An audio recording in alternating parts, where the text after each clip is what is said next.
You know, we all have our favorite superheroes, right? I mean, you've got your literal gods, your billionaires, your super soldiers. But for more than 60 years, there's been one hero who just feels different. He feels closer. He's not some distant icon you look up to. He's the kid from Queens who's just trying to pay rent while also, doing the right thing. Today, we're going to dig deep into the heart of Peter Parker and figure out what makes Spider-Man so incredibly, lastingly human. So what's the secret sauce? Is it the powers, the cool costume, the witty banter? With Spidey, the real answer goes so much deeper. It's actually not about the amazing things he can do. It's about the impossible things he somehow manages to endure. So here's how we're going to break it down. We'll start with his internal battles. Then we'll look at the very real, very permanent consequences of his life. After that, we're going to explore what might be his actual greatest superpower, his compassion.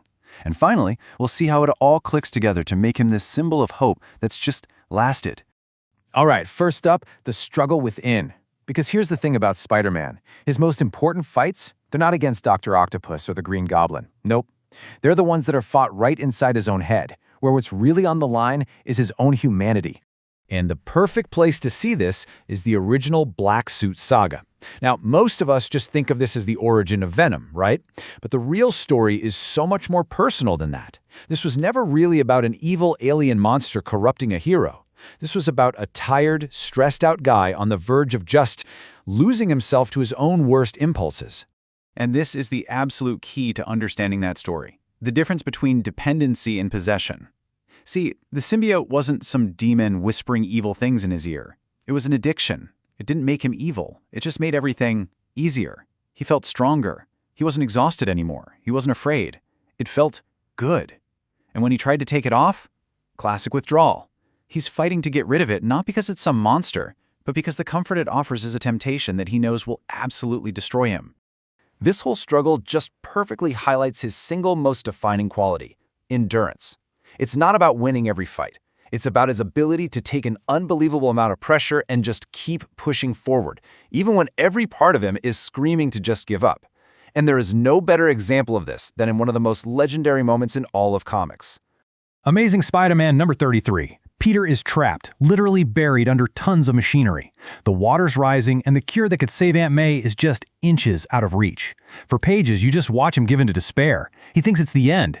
But here's the crucial part. He doesn't get some last-minute power-up. He makes a choice. He thinks of his family, he thinks of his responsibility, and he decides that giving up is a luxury he just doesn't have. His triumph isn't a victory of spider strength. It's a victory of sheer human will. And that, right there, is the core of his heroism. You don't measure it by his wins. You measure it by his absolute refusal to stay down, no matter how much it hurts. And that's a struggle every single one of us can understand. But here's the catch. All that incredible willpower exists in a world with very real stakes. So now let's talk about the weight of that mask. Because in Peter's world, just getting back up isn't always enough. Some consequences, they're permanent.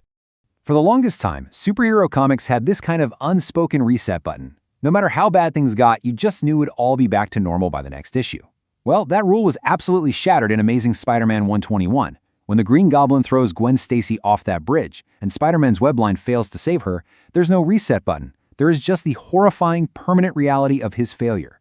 And when Norman Osborn gets impaled by his own glider in the next issue, it's not a triumphant victory, it's just messy, tragic, and final.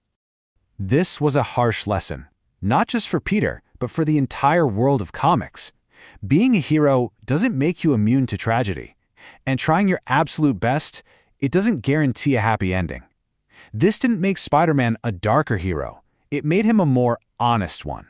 He carries the weight of that loss, and that trauma shapes every single thing he does from that day on. And it's that very trauma, that deep, personal understanding of pain, that fuels his most important quality, his profound compassion. And this brings us to the power of simply showing up. This is where we see what heroism looks like without the spectacle, and it's where we find the true beating heart of Spider-Man. In the stories we're about to look at, there are no citywide threats. There are no supervillain showdowns. Instead, we're going to look at 4 quiet, deeply personal moments that, honestly, say more about who Peter Parker is than any punch he's ever thrown. These are the children Spider-Man sits beside. Each one of them is facing a villain that he can't physically fight. We're talking terminal illness, neglect, homelessness, and the fear of death itself. And in every single case, what he offers isn't a miraculous rescue, it's a human connection. It's a moment of dignity. It's shared kindness. First, there's Tim Harrison from the classic story, The Kid Who Collects Spider-Man. Spidey visits his biggest fan, a young boy who knows he won't live much longer. And Spider-Man doesn't offer him a cure or some false hope. He just sits with him. And then he gives him the one thing he has left to give, the truth. He takes off his mask, tells him he's Peter Parker, and shares his story. The heroism there is just in his presence, and in offering a dying boy the dignity of being treated like a friend. Then you've got Lefwan, a little kid in a home filled with neglect. Spider-Man is barely even in this story, at least not in person. He's more like an imaginary friend that Lefwan summons for strength. He imagines Spidey as his secret sidekick, a voice of encouragement telling him that only the educated are free, and that inspires him to learn to count. In a life of total silence and neglect, this imagined hero becomes the internal voice of hope that gets him through the day. This story of Leah is it's heartbreaking. She's a homeless girl freezing in an alley, and we see her live out this beautiful dream where Spider-Man finds her and they swing through the city together. It's joyful and free.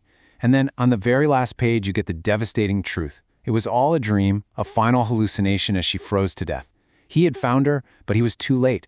All he could do was hold her as she died, dreaming of a hero. It's a story about his failure and his deep human sorrow. And finally, there's Nathan. He's a young boy in a hospital, and he's terrified to fall asleep because he's afraid he won't wake up. So what does Spider-Man do? He masterminds an entire adventure. He gets the doctors, the nurses, the whole staff to dress up as villains, the Sinister 60, and he turns Nathan into his sidekick, Spider-Bite. For one incredible day, they save the hospital together. He doesn't just visit Nathan, he brings a dream to life to help a little boy fight a very real fear. And this is the crucial difference, isn't it? Superman makes us look up at the sky. Batman makes us look to the shadows. But Spider-Man, he sits down on the edge of your hospital bed, takes off his mask, and just talks to you. He meets pain not with power but with presence. That's why he matters. So let's tie all of this together. Why, after everything, does Spider-Man endure? Well, it's because this idea of a hero who just shows up isn't confined to the comic book page. It actually extends directly into our world. For decades, through something called the Marvel Character Appearance Program, Spider-Man was, quite literally, a guy who would just show up. Actors were hired to put on the suit and visit children's hospitals, community events, and birthday parties, making the hero a tangible, real-world presence. And the charm of these early costumes was their beautiful lack of polish. This wasn't some billion-dollar movie suit with sculpted muscles. It was just fabric. You could see the wrinkles. You could sometimes see the outline of the actor's nose under the mask. And that just reinforced the most important message of all. Under the suit, he's just a normal person. He could be anyone. That tradition is alive and well today, carried on by thousands of cosplayers all across the globe. They're the ones visiting children's hospitals and bringing joy to conventions. They understand that putting on that mask isn't just about playing pretend. It's a choice to embody his spirit. It's about being a symbol of hope for someone else, even if it's just for a moment. And that is the most Spider-Man thing a person can do. So we end where we began, with that iconic line, "With great power comes great responsibility." But after seeing Peter's endurance, his loss, and his profound empathy, it kind of makes you re-examine that whole idea. Maybe his greatest power was never the proportional strength of a spider. Maybe it's the compassion of a good man who keeps getting back up, no matter how broken he is, to sit with someone in their moment of need. Maybe that is the greatest power of all.